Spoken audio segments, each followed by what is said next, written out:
नमस्कार मित्रो, माझ्या कायदेभान या लीगल चॅनलवर तुमचं स्वागत आहे। तर आजच्या व्हिडिओचा विषय आहे की वाटपपत्र किंवा वाटणीपत्र ते कधी करता येतं, कसं करता येतं, त्याची तरतूद काय आहे, हे सगळं आपण आजच्या व्हिडिओमध्ये बघूया। तर मित्रो, तुमची समजा वडिलोपार्जित प्रॉपर्टी असेल, शेती असेल, घर असेल, बंगलो असेल, फ्लॅट असेल किंवा अजून कुठली स्थावर मालमत्ता असेल, तर सगळ्या वारसामध्ये त्या प्रॉपर्टीचं जेव्हा वाटप करायचा प्रश्न येतो तेव्हा बऱ्याच लोकांना माहीत नसतं की हे कसं करावं, काय करावं। तर मुळामध्ये किती पद्धतीने वाटप करता येतं ते आपण बघूया। 3 प्रकार आहेत। एक तर तुमच्या सगळ्या भावंडामध्ये जर सहमती असेल, तुमच्यामध्ये म्युच्युअली सगळं सेटल होत असेल, तर तुम्ही एक नोंदणीकृत वाटपपत्र करू शकता, रजिस्टर्ड पार्टिशन डीड करू शकता वडिलोपार्जित प्रॉपर्टीचं। पहिला ऑप्शन।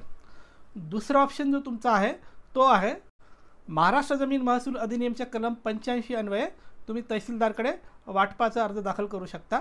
आणि तिसरा जो ऑप्शन आहे की काहीच होत नसेल तर शेवटचा पर्याय दिवाणी न्यायालयामध्ये सूट फॉर पार्टिशन, ज्याला मराठीमध्ये सरस निरस वाटपाचा दावा म्हणतात, हे करू शकता।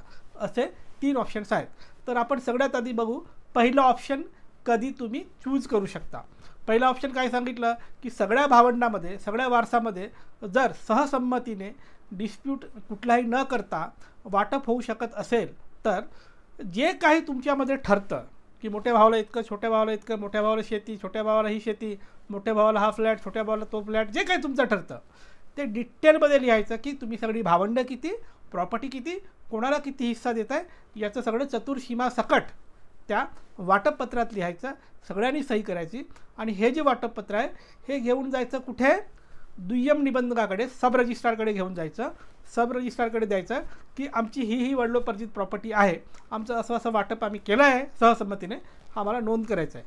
आणि ते वाटपपत्र जे आहे किंवा वाटणीपत्र दुय्यम निबंधकाकडे नोंद करून घ्यायचं। एकदा जर तुम्ही असं वाटपपत्र नोंदणी करून घेतलात तर ते फुल अँड फायनल असतं, त्याला चॅलेंज करता येऊ शकत नाही, किंवा चॅलेंज केलं तरी सहसा चॅलेंज करणाऱ्याला कोर्टामध्ये ते रद्द करून घेणं इतकं सोपं नसतं। तर पहिलं ऑप्शन काय आहे की तुम्ही वाटपपत्र बनवायचं आणि दुय्यम निबंधकाकडे त्याची नोंद करून घ्यायची, हा पहिला ऑप्शन आहे। दुसरा ऑप्शन आहे की तुमच्याकडे शेतीवाडी भरपूर आहे, तुमच्या वारसामध्ये ते वाटप करून घ्यायचं आहे, तेव्हा तुम्ही तहसीलदारकडे महाराष्ट्र जमीन महसूल अधिनियम 85 अन्वये वाटपाचा तुम्ही अर्ज देऊ शकता।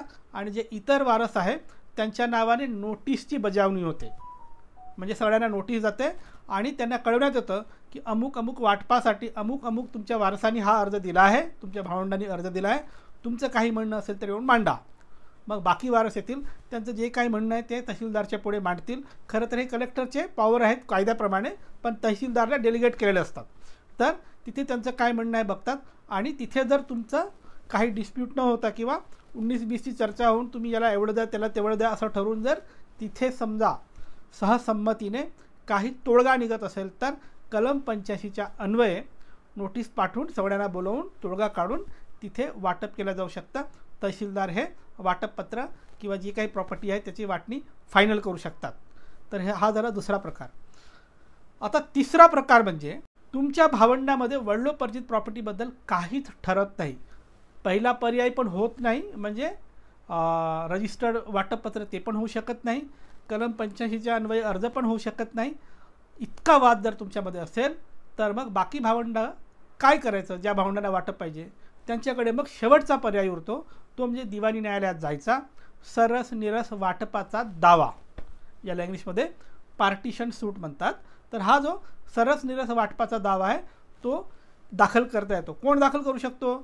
4-5 भावंडापैकी ज्या भावंडाला आपला हिस्सा हवा आहे तो भावंड किंवा तो माणूस कोर्टात दावा करू शकतो आणि इतर भावंडाला प्रतिवादी बनवू शकतो। मग त्या केसमध्ये काय होईल, सिव्हिल कोर्ट जे आहे बाकी जी भावंड आहेत, बाकी वारस आहेत, त्यांना नोटीस पाठवणार। नोटीस पाठवल्यानंतर त्यांना बोलवलं जातं, जर ते आले तर त्यांचं म्हणणं ऐकून जे काही न्यायाप्रमाणे होऊ शकतं तसं वाटप कोर्ट देणार। पण समजा ते आलेच नाही, त्यांनी खूप मुजोरी केली, तर कोर्ट नोटीस पाठवणार, नोटीसला आला नाही की तुम्हाला पेपर पब्लिकेशनसाठी एक परवानगी देणार, पेपरात जाहिरात देऊन जाहीर नोटीस करायचं, त्याच्यानंतरही समजा ते आले नाही तर एक्स पार्टी म्हणजे एकतर्फी दाव्याचा निकाल लावून तुम्ही जो काही हिस्सा मागितला तो मागणाऱ्याला म्हणजे दावा करणाऱ्याला एकतर्फी निकालाने त्यांनी मागितलेला हिस्सा बहाल करण्यात येतो अशी तरतूद आहे. थोडक्यात जर तुमची वडिलोपार्जित प्रॉपर्टी असेल तर त्याचं वाटप मागण्याचा तुमचा हक्क आहे, तो अबाधित आहे. गुण्यागोविंदाने झालं तर वाटपपत्राने करायचं, नाहीतर मग तहसीलदारकडे जाऊन कलम 85 करायचं. आणि तिथेही होत नसेल तर, खूप वाद होत असेल तर इथे कुठे न जाता सरळ दिवाळी न्यायालयात जायचं, सरस निरस वाटपाचा दावा दाखल करायचा, आपला हिस्सा मागायचा. प्रतिवादी आले तर ठीक, नाही आले तर एकतर्फी निकाल लागून तुम्हाला वाटप मिळतं अशी कायद्यात तरतूद आहे. तर मित्रहो, ही होती माहिती. वाटप कशा पद्धतीने केल्या जाऊ शकतं, त्याची तरतूद काय आहे आणि फोरम काय आहे. तुमच्यासाठी असंच मी कायद्याचे व्हिडिओ आणत राहीन. त्यासाठी कायदेभान पाहत राहा. आणि हो, ज्यांना कायदेशीर सल्ला हवा आहे ते संपर्क करू शकतात. माझा नंबर तुमच्या स्क्रीनवर दिसतोय, पण थेट फोन करायचा नाही, अजिबात फोन करायचा नाही. व्हॉट्सॲपवर जा, नाव गाव जिल्हा केसची माहिती लिहून पाठवा. जर तुमच्या केसमध्ये मेरिट असेल तर आम्ही तुम्हाला सल्ला देऊ. बाय.